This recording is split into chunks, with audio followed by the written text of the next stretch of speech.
Hi, this is Charles Hoskinson broadcasting live from warm, sunny Colorado, making a video real quick to talk about budgets, everybody's favorite topic. So let me share my screen. Wow. There we go. All right. So we are right now. Sorry about that. So funny. This thing gets super sensitive at times, and then other times it has no sensitivity at all. It's weird. That's what she said. Okay. So budget at all. So, as you know, we have this constitution process that's currently underway. And already, roughly speaking, about 50% ish of the people have voted yes. And I have the numbers right here 4.3% have voted no. And 44% have not voted yet of the 6 billion. So, this is active stake. And, this is split up with also abstain, and the abstains mostly are exchanges and, custodians and things like that, although there's some no confidence, that's in there and, some legitimate abstentions. So really you have 3 things. You have constitution, you have a roadmap, and you have the budget. And what you're looking for there is integrity, okay, and here is strategy, and here's execution. So a 2-year process existed here to get your integrity where it needs to be. And people really what they're chasing this idea of minimum viable governance. And so a lot of the people who voted yes as a DREP, they didn't vote yes. I love the Constitution. It's the best thing I've ever seen. I'm going to read it to my children every night. And, it has no flaws whatsoever. It's a perfect document. They voted yes, but. And some people voted no. They voted no, but. So there's an explanation there. And what MVG is basically about is there's a trust that there's going to be a process where we are going to aggregate as a community all the buts and all the butts. And we're going to try really hard for kind of the next version, Constitution V2. And that's a combination of working groups, workshops, and it gets more inclusive over time. We'll preserve the integrity of the original document, meaning the things that ought to be immutable things we'll keep. But then there's some stuff that needs to get cleaned up. I believe at our current rate of progress, this will probably get done in February. There's no indication that there's going to be like a large voting block or something to come and vote no, but you never take anything for granted. So obviously there's a campaign and we're trying to just get it over the line. And that kind of starts the Cardano government. The roadmap, Cardano's roadmap, IOG, we published a roadmap and Intersect has a roadmap, but there are alternatives as well. And we can ratify this through an info action. And basically, the idea there is a basket of goodies, and there's an IOG blog post that contains the kind of a summarization of the roadmap. And we just actually had a meeting today with SBOs about the roadmap as well.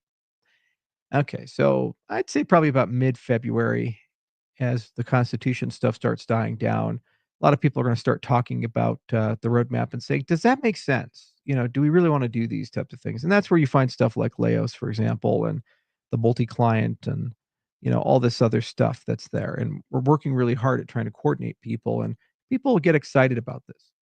The budget's where all the controversial stuff comes, and that's because money goes to Bob, but sometimes money doesn't go to Alice. In other words, in every budget process, there are winners and there are losers. And there's nothing you can do about that because there's always going to be more people wanting money than the people you can give money to. So if this is the raw budget, then what'll end up happening is maybe this slice is the slice that you fund. and this slice is the slice you don't. So anytime that happens, anybody who's on the loser side, they don't do so well, and they tend to attack the legitimacy of the process as a whole. It's what all budgets do, and we have to accept that.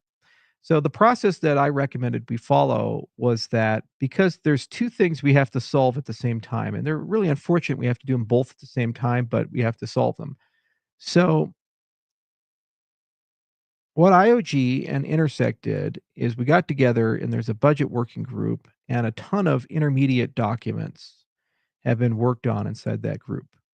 And those intermediate documents are kind of talking about the pie, different ADA ranges, different trade-offs of winners and losers, and these types of things, and different philosophies behind how to approach that.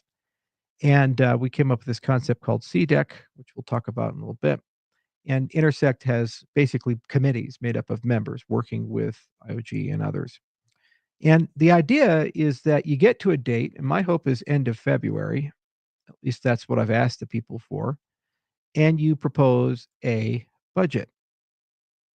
Notice the article A budget, not the budget. The budget is decided by the on chain government. There's no one else who can decide that. And you guys know what that is. And we're okay so far with the rest of that. Okay. And what's going to happen is competing budgets are going to be proposed. No matter we want it or not, people are going to do it. So there's a budget one, a budget two, a budget three, right? And just keeps going. Then what needs to happen is the DREPs and the Constitutional Committee need to get together and form a working group to discuss basically a reconciliation of all of these budgets and pieces of all of those budgets that are proposed will basically come together and then there'll be a candidate budget that gets to be voted on. And if it's made up of the DREPs and the ICC, they're the ones who decide what's the budget. So they're actually the ones, whether we like it or not, they have the power for that. That's their thing. When I said we had solved two things at the same time, one thing is how do we do the audit and oversight mechanism. So there's some ideas about smart contracts. There are some ideas about audit agencies. There's all kinds of MacGuffins you can use to basically resolve that. So part of a budget, this proposal, is an audit and oversight package as well. And then there's also this concept of funding coalitions where you go and you get your dev, that's the D, the Cardano Development Ecosystem Coalition, and you get your E, the ecosystem. So these are things like basically are apps in the ecosystem, projects in the ecosystem, been around for a while, receive catalyst funding, and people seem to like them and use them. And you make sure at the very least the budget takes care of them and their needs. Is it perfect? No, but it's a starting point, and really the heavy lifting is done here in the reconciliation and the working group side of things. You need to bring a group of people together. Now, this is where you're also going to have your biggest fights because nothing is really decided here. And some people will go to Twitter and grandstand and say statements and be very dramatic and say, oh, well, this intermediate thing right here is the absolute final budget and you've cut me out and you're a bad person. Well, actually, we already fixed it here. Oh, it doesn't matter. I saw this thing and it's terrible and it's bad and you're all evil. No. It's like that's not where that gets decided. It's decided here during the reconciliation phase, and basically, if you're a DREP, you're part of that, because at the end of the day, you're the one who has to put the whole budget together. So we have to figure out frameworks for audit and oversight. We have to figure out frameworks for coalition building, so collective groups of people could come on in and represent their interests. And we also have to figure out a way of aggregating alternative budgets and then how long a working group process needs to operate for us to get through. Now, what's nice about having a constitution and a strategy be ratified is you're looking at this from the lens of that strategy and from the lens of that constitution. So you're saying, are we violating any of our principles? And do we think this is the most effective and efficient way of executing that strategy that we've laid out? So implicit within the budget is an endorsement of a particular strategy and a lens on how to do that. And then obviously there's communication. You have to then communicate what has been done to the community as a whole. As we've helped facilitate this process, as has Intersect, IO is available to help host these working groups. Many of you came to the office for the constitutional working groups and for the SIP 1694. And if it's not at our place, we're happy to help pay to bring people to a place to get these things done. Because this process, once we've established it, is reusable. This is the nice thing. The Constitutional Convention process, the roadmap consolidation process, the budget reconciliation process, the audit and oversight process, all of these things are modules. We can run them, improve them, version them, but then that means the next time we do this, the entire thing will be significantly easier and a lot more fun and less controversial. But the first time we do it, there's no precedent for it. So nobody knows what's legit, what's not legit. And, we owe it to all the people, the winners and losers, to do it as ethically and honestly as we can. So don't freak out. There's a budget. There will be other budgets. I've heard that the CF is working on their own, and other people are working on budgets as well. And that's actually a good thing. It's not a bad thing. Okay. And the goal is reconciliation. You have to bring it all together. And the DREPs listening are already thinking about this. They have communications channels with each other. They're working together very closely. And, some point after they see a collection of budgets and had some time to read them and understand them and work their way through and got past the Constitution and got past the roadmap, then it's prudent for them to come together. And they just have to basically pick a place and come together. I recommend in person because in person builds trust. You can do these things digitally, but the big difference between digitally versus in person is not whether you get something done. It's that by being together, you get to understand each other better and you build trust as a result of being together. And you feel heard and listened to and respected. Even if you're a small D rep, it really pays off, at the end of the day. So bringing a representative sample of the larger D reps together and getting them to build those relationships, it allows them to actually get the job done one way or another. And once that job's done, we get where we need to go. And then we have a budget, we have roadmap, we have a constitution, and more importantly, we have a process for how to do these things. It's not easy. It really isn't. Some people love the Constitution. Some people hate the Constitution. Some people love the process. Some people hate the process. But answer this question: how do you build consent when you don't have a consent engine? How do you get a document ratified or a governance system turned on chain if there's no pre-existing voting system for that represents the people? It's the bootstrap problem. So by bootstrapping the government, we now have a mechanism that we can use for future changes that get more and more legitimate over time as they preserve the integrity of the system and make good or bad decisions. And we're now there. The hardest part is actually over. The Constitution was the single hardest part, and SIP 1694 was the single hardest part. So we should expect fights. We should expect drama. Human nature. People like being very passionate about things, and in some cases, incredibly unfair and rob people of the benefit of doubt. And now, because there's politics, you will see grandstanding. You'll see people know in their heart that what they're saying isn't true, but they'll say it for political purposes and they gain points. It is what it is. And that's okay. That's what politics is all about. And some people love that. Some people hate that. I personally hate it. It's really hard for me.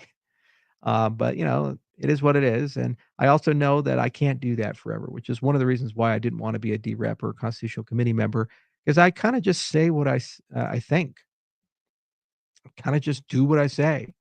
And politicians, they have a hard time with that. They're always like, "Where's the wind blowing?" And these types of things. It's a popularity contest, and you have to always stay popular. So knowing when to be in the room, knowing when not to be in the room is an important thing. And I'm taking an increasingly larger role in facilitation rather than execution of governance. So creating spaces for governance to happen in creating environments for governance to grow as opposed to being in charge of or running something inside of it. And we take less and less a role month by month. So, like this working group is a great example.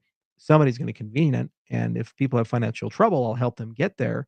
But at the end of the day, it's a meeting by and for the D reps, which we're not. So actually, we have no say in that. And their job is to help put all these pieces together. And then the people who wrote these budgets will be represented and they can make their case why they think certain things should be there. But at the end of the day, the D reps and the Constitutional Committee are the ones that are going to vote and they're going to decide whether this is real or not real. The other thing is Intersect is a servant organization to the on chain government. And how I know that is that the on chain government basically gets to decide whether to fund or not Intersect. And Intersect does not make enough to survive without Treasury funding. So if you are a DREP and you feel that Intersect is not useful to you, then defund it. It's not sitting on 600 million ADA and completely unaccountable to anybody. And the board is unelected and it can survive indefinitely with or without community consent. It is a creature of community participation or lack thereof. And it has to year by year make the case of its relevance. So, vote comes up, protocol parameter change. There should be somebody at Intersect whose job it is when you ask them the question, explain this to me objectively, what's actually going on, to answer that question for you and show you both sides of it. And it's the same for the budget process. There needs to be people there that when you say, well, why is this budget or this oversight process the way it is? They have to be able to answer that question. And if they can't answer the question, you're not convinced of it, then you have to really question should they be funded or not. And I say that as a person who helped found that organization. I believe they're great people, and I believe they're working really hard, and I think they're doing a lot of work. But I think every one of them understands who they work for at the end of the day, the Cardano community. They're made up of the Cardano community, and basically their job is to serve the Cardano community and the DREPs. Another part of the process here is figuring out the communication relationship between the Constitutional Committee, the DREPs, and Intersect and other institutions and how to work with those institutions and what those institutions can do for governance support. It's part of the mandate of that organization. They get up every morning and think about it. So, just a few things that I figured I'd talk about before I leave for the weekend. It's important that you understand that this is participatory governance that's built in a very bottom up way, and what you see is what you make. And it's not like the US government where for the most part you have no say and no power, and all you can do is be a spectator and complain. Cardano is by and for its holders, and if you want something done, oftentimes you're gonna have some sort of role in that thing to get it done and push it along. I would like to see a budget pass. I would like to see a constitution pass. I would like to see a product roadmap pass because I know that if those things can occur on an annual basis, I could disappear for 20 years, come back, and Cardano will be 10 times the size. And what I invested the last 10 years of my life in is going to be sustainably here. I know that in my heart because I know that the system will get better every year and it's led by wise, great people. If these things can't converge, then unfortunately the system will stagnate. It'll lose its people and it won't be there in 20 years. So this is why I care and this is why I push so hard to get these things done. It's a legacy for me. I'd like to justify the last 10 years of my life and say that I invested them wisely and that we all worked together to create something great. I'd also like that system to have integrity. I do not want to wake up and see that system co-opted and controlled by a few entities or forking to remove people's money or forking to reverse transactions or all of the maladies that I've seen in the last 15 years in the cryptocurrency space. I don't want Cardano to descend into that, which is why the Constitution is so important to me. That process, if it's properly followed, it gets a better and better Constitution every year or every few years, and the integrity of the system is preserved. So this is very important for me, and it's worth all the money in the world to me to see this go through because it's going to be how I'm judged for the rest of my life of whether I build good things or not, and the legacy I leave in terms of what those things do for society. If we achieve, we have proven all the skeptics wrong, but more importantly, we've taught humanity new ways to collaborate, new ways to build trust, and new ways to get things done in a totally decentralized way. It may be lost on some, but those who study governance, especially how to build governments, may realize that Cardano actually doesn't have an executive branch. Traditionally, in governments, you have an executive branch, a legislative branch, and some form of judicial branch. The balance of power between them and how they work together is different country to country, but typically you have those three functions. You'll notice we only have two of the three. We kind of have judicial with the Constitutional Committee, but for the most part, we just have a legislative branch. And the executive function is an emergent property of the people, which means there's no official organizations, there's no founding entities, there's nobody with a statutory authority above others. Every single part of it is completely bottom up. Most people say you cannot run a government without an executive function. If Cardano is successful, we have not just proven that for a cryptocurrency, we've proven that for any governing structure, a corporation, a nation state, you name it, we've done it. Imagine the kind of world we could live in without CEOs and presidents and kings. Imagine how much more fair a world would be if that was the case. So part of legacy is proving things, and this is one of the things that I really want to prove, and I want to get this done. So I figured I'd make a quick video for you guys before I head out to kind of show you where my thoughts are at and say we're actually all on schedule as an ecosystem. Things for the most part are looking pretty good, pretty happy about where we're going. And I think there's a lot to do, but everybody's kind of picking up a shovel and getting it done. And I'm really proud of the D reps and I'm really proud of the Constitutional Committee members. I think they're asking the right questions. I think they're having the right conversations. I think they're managing their newfound responsibilities quite well, and all things considered, Cardano is a shining beacon for these things. So thank you guys so much for listening, and I'll see you on the other side. Cheers.